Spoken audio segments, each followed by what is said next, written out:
समकक्ष रूपांतरण की। उसमें से नवोदित लोग भी हैं। सुरेश से बड़ी अच्छी, डॉक्टर सुरेश शुक्ला ने बड़ी अच्छी बात कही। जब मैं सुन रहा था तो मुझे ख्याल आया कि एक बहुत बड़े चिंतक हुए हैं सोक्रेटिस या सुकरात। कहते हैं कि मैं इस मायने में विद्वान हूं, मैं इस मामले में विद्वान हूं कि मैं यह जानता हूं कि मैं कुछ नहीं जानता। और इसके है कि जब आदमी विद्वत्ता के चरम में पहुंच जाता है तब उसे महसूस होता है कि मैं कुछ नहीं। गुरु पूर्णिमा का शुभ अवसर है। मैं अपने गुरुजनों को याद करता हूँ, आज के मुझे प्रणाम करता हूँ। मेरे अधिकांश गुरु दिवंगत हो गए हैं, इसलिए केवल उनके लिए मैं प्रार्थना कर सकता हूँ। अपनी भावनाओं को उन पर फोन के माध्यम से, अन्य माध्यम से विकसित नहीं कर पा रहा हूँ, लेकिन मैं जानता हूँ कि वो जहाँ भी हैं वो मुझे आज की डेट में आशीर्वाद देंगे। आज के कार्यक्रम की रूपरेखा बनी है, जैसा कि मुझे जानकारी मिली कि वक्ता मंच द्वारा आयोजित यह कार्यक्रम है। वक्ता मंच के संबंध में रावत जी ने बड़े ही संक्षेप में लेकिन महत्वपूर्ण ढंग से उनके कार्यों को, उनकी अपनी उपलब्धियों को रेखांकित किया है। लेकिन इसकी पुनरावृत्ति इसलिए आवश्यक है कि अच्छी बातों को बार बार सुनना चाहिए, जानना चाहिए और रिपीट होना चाहिए। वो आयामी कार्य कर रहे हैं वक्ता मंच में। एक तरफ जैसे आज का साहित्यिक मंच है, कभी वो यातायात जागरूकता में नजर आ रहे हैं, नशे की काम, मतदाता जागरण ऐसा भी बताया, और अनेक कार्य। तो ये हमेशा इस बात को रिपीट करना चाहिए कि काम कर रहे हैं, इस बात को ओझल नहीं होना चाहिए। दूसरा जो है, आदरणीय किरणलता द्विवेदी के 2 पुस्तकों का विमोचन आज हुआ है। मुस्कान, मोनू मंदिर, और ये संयोग है, उनके संस्कार हैं, इन्होंने इस अवसर पर अपने गुरुजनों को याद किया। ये अच्छी बात है। इस दिन की बातों को प्रोत्साहित करना चाहिए और बाकी लोगों को ध्यान रखना चाहिए। यही संस्कार साहित्य कैसे रचा जाता है, क्यों रचा जाता है,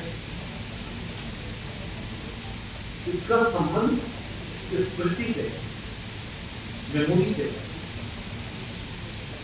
और उसके मेमोरी के बाद उसको ट्रांसफर करने से, एक पीढ़ी से दूसरी पीढ़ी को ट्रांसफर करने से, उससे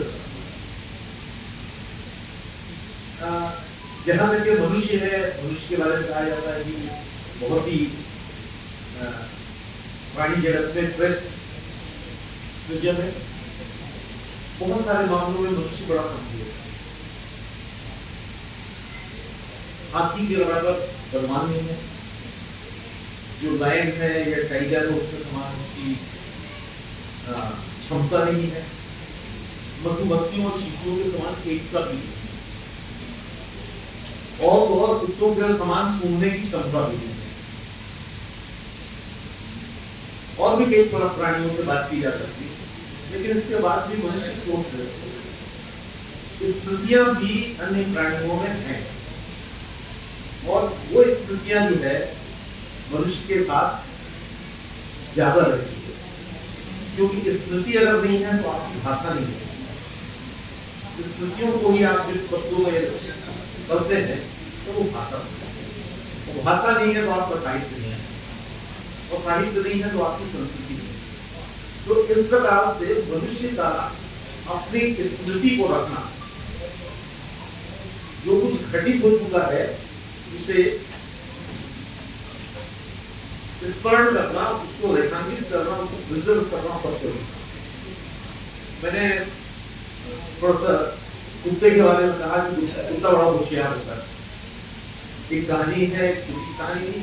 एक एयरपोर्ट में सब आए अपने एयरपोर्ट के, चेक किया कि वो कोई खतरे की बात नहीं है। उसके बाद थोड़ी देर में कुत्ता आया, कुत्ते ने सुबह, उसके बाद सिक्योरिटी वाले संतुष्ट हो गए, यहाँ सब मशीन तो जो भी है कुत्ते ने भी जांच कर दी। इसका मतलब है कि आप अपने जो आधुनिक यंत्र है उससे ज्यादा कुत्ते पे विश्वास कर रहे हैं, है ना। लेकिन वो कुत्ता जो है दूसरे कुत्ते को ट्रेन नहीं कर सकता, ट्रेन उसको मनुष्य कर रहा है। तो कुत्ते के गुण जो है मनुष्य से कुछ मामलों में अधिक हो सकते हैं, लेकिन मनुष्य के पास जो ट्रेन करने के गुण है, मतलब उसको दूसरे शब्दों में कहो, जो हमने सीखा है वो हम दूसरे को सिखा सकते हैं। ये जो गुण है एक और मनुष्य में है, और ये मनुष्य का ये गुण जो है उसको मनुष्य बनाता है। इसको आप स्मृति कहिए, इसे जो है। और थोड़ी सी बात में ज्यादा नहीं होगा समय, थोड़ी सी बात जो आज के संबंध में कहूंगा कि किरण दत्ता जी ने बालकों के लिए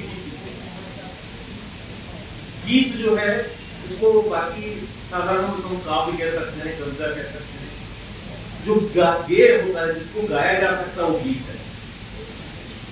तो ऋचाएं जो है भारत का उसने सबसे पहले लिखी गई, भारत का जो प्राचीनतम लेखन था वो लिखा गया ऋचाओं में लिखा गया, वी धातु से बना है।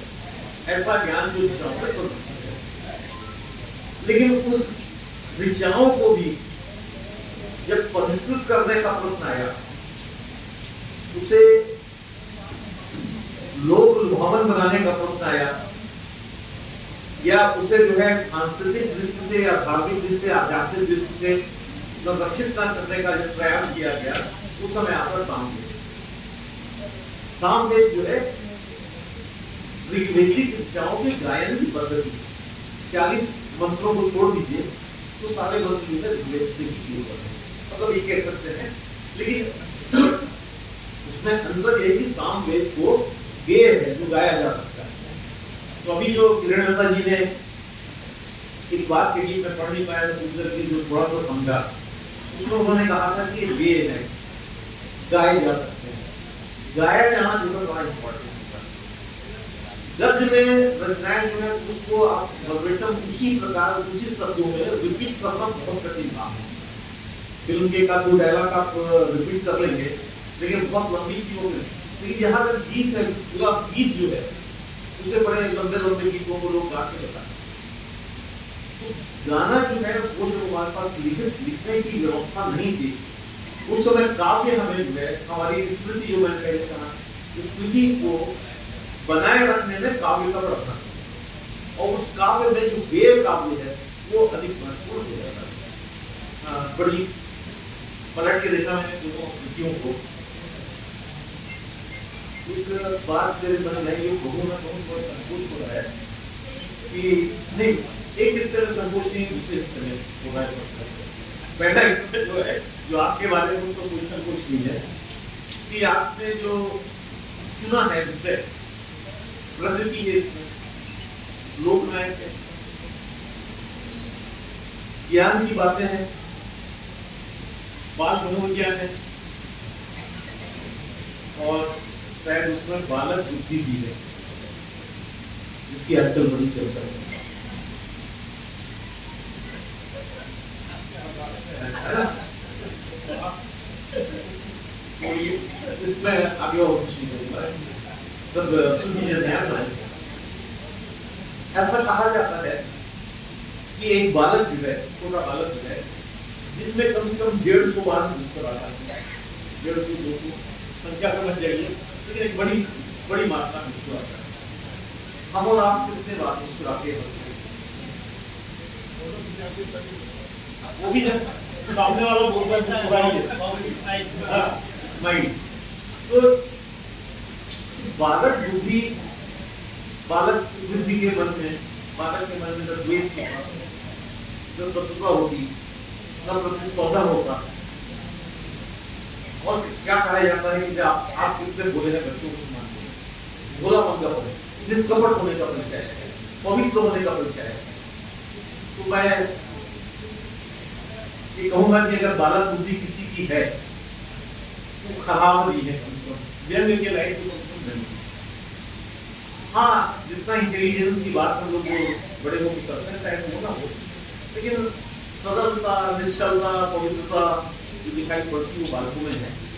और ऐसे बालकों को केंद्र में रखकर किरणदत्ता जी जो अपनी का सृजन किया है, उसके लिए मैं धन्यवाद देना चाहता हूँ, बधाई देना।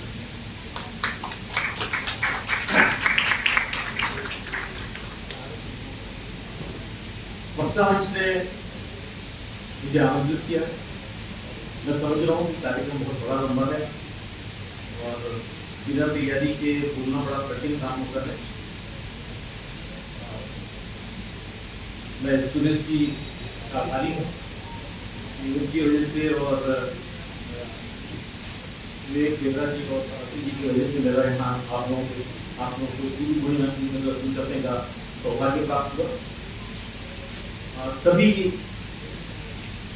रचयिताओं को जिस प्रकार से ईश्वर ने सृष्टि की रचना की है, उसी प्रकार आप लोगों ने जो साहित्य की रचना की है या उसमें संलग्न है, प्रशस्त हो गए, कर चुके हैं, वयोवृद्ध नए लोग सभी लोग हैं जिनका आप सम्मान मिले जा रहा है। ये सम्मान उनका तो वही है, साथ में माँ सरस्वती के का सम्मान भी इसकी चरणों में, इसकी चरणों में बैठकर उन्होंने यह सृजन किया। और मैं अपनी बात समाप्त करने के पहले एक सी बात थोड़ी सी हल्की है बोलना चाहता हूँ कि एक सज्जन से कहा गया कि आपको 10 मिनट का बोलना है, कितना समय लेंगे आप तैयारी में? उन्होंने कहा 1.5 महीने का समय दे दीजिए, 10 मिनट बोल दूंगा। फिर उन्होंने कहा गया क्या क्या आप सुना होगा शायद बहुत इस बात को, फिर भी जिन्होंने नहीं सुना उनके लिए फिर कहा कि वो ऐसा करिए आप आधा घंटे बोल दीजिए, कितना समय लगेगा? उन्होंने कहा 15 मिनट। बोले अच्छा 1 घंटे बोलना है तो कितना समय लगेगा? बोले 1 घंटा बोलना, अभी चलो साथ में। तो मेरी स्थिति जो है अभी चलो मेरी स्थिति क्योंकि मैं 1 घंटे नहीं बोल के उसमें एक वेदिया लगाना चाहता हूँ और इसके साथ ही मैं आप लोगों को सबको धन्यवाद देता हूँ, बधाई देता हूँ।